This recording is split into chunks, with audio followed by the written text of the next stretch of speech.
किसान भाइयों, अगर आप सोयाबीन की खेती करते हैं तो इस वीडियो में बताऊंगा कुछ आसान और जरूरी चीजें जिससे आप पैदावार को कई गुना बढ़ा सकते हैं। क्योंकि आज की इस वीडियो में हम बात करेंगे सोयाबीन की फलियां बढ़ाने और दानों के साइज को बढ़ाने के कुछ आसान टिप्स की, सोयाबीन के दानों को बढ़ाने के 2 स्प्रे और उनका टाइमिंग, और सोयाबीन की फसल में फलियां बनते वक्त नाइट्रोजन यानी यूरिया क्यों जरूरी होता है। अगर आप चाहें आपकी फसल से बम्पर उत्पादन निकले और मुनाफा भी अच्छा हो तो चलिए शुरू करते हैं। अब देखिए किसान भाइयों, सोयाबीन की फसल में जब तक फूल आते हैं, जब तक हम बहुत कुछ करते हैं, उर्वरक डालते हैं, कीटनाशक छिड़कते हैं, बायोसिमुलेट या टॉनिक का भी स्प्रे करते हैं, लेकिन असली खेल तो जब शुरू होता है, जब फूलों के बाद फलियां बनने लगती है। अगर इस वक्त ध्यान नहीं दिया तो दाने छोटे रह जाते हैं और समझ लीजिए आपका कुल उत्पादन कम हो जाता है, क्योंकि फलियां पूरी नहीं भरी और दाने हल्के रह जाते हैं और ना वजन बढ़ेगा, ना भाव बढ़ेगा, ना मुनाफा होगा। इसलिए सबसे जरूरी स्प्रे है फलियों में दाना बनना और दानों का आकार बढ़ाना। अब बात करते हैं छिड़काव के सही समय की और स्प्रे की। तो देखिए, 2 टाइम बहुत जरूरी है। जब फलियां बनना शुरू हो जाती है, मतलब 50 से 55 दिन की हो जाती है।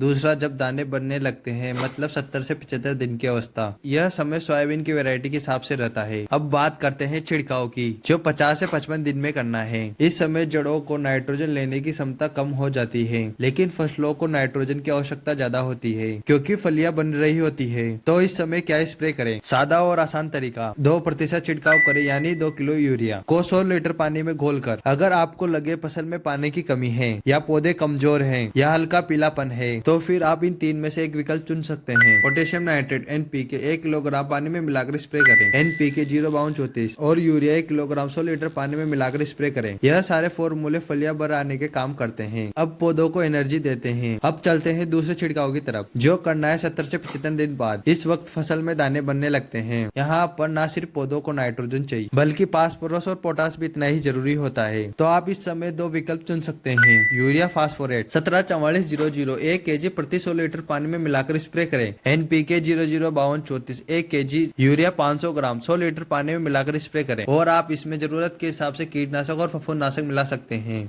मिक्स करने से पहले कंप्लीमेंट्री टेस्ट जरूर कर लें। यह छिड़काव करने से दोनों का आकार बढ़ता है, उनमें प्रोटीन बढ़ता है और फलियां भी अच्छे से बनती है। और इन दोनों स्टेज में हल्की सिंचाई भी मिल जाए तो नतीजा बहुत अच्छा मिलता है। अब आते हैं नाइट्रोजन यानी यूरिया पर। अधिक नाइट्रोजन में फलियां बनते समय नाइट्रोजन यानी यूरिया क्यों जरूरी होता है? सोयाबीन की फलियां नाइट्रोजन के मामले में बहुत ही सेंसिटिव होती है। थोड़ा ज्यादा या थोड़ा कम भी हो गया तो सीधा फलियों पर असर आता है। अब ध्यान से सुनिए, अगर आप 10 क्विंटल सोयाबीन का उत्पादन लेना चाहते हैं तो उसके लिए 90 से 100 किलो नाइट्रोजन की जरूरत होती है। इसमें फूल आने तक 20% नाइट्रोजन लगता है, बाकी 80% नाइट्रोजन जब लगता है जब फलियां या दाने बन रहे होते हैं। अब सवाल आता है कि फसलें नाइट्रोजन लेती कैसे हैं? तो 3 रास्ते हैं। पहला, जड़ों की गांठें हवा से करीब 75% नाइट्रोजन शोषित करती है। दूसरा, बाकी का 25% नाइट्रोजन मिट्टी और उर्वरकों से मिलता है। तीसरा, अगर आपने जैविक खाद अच्छी मात्रा में डाली है, वही मिट्टी में नाइट्रोजन बढ़ा देती है और रासायनिक खाद की जरूरत घटती है। लेकिन यहाँ पर एक खास बात याद रखिए,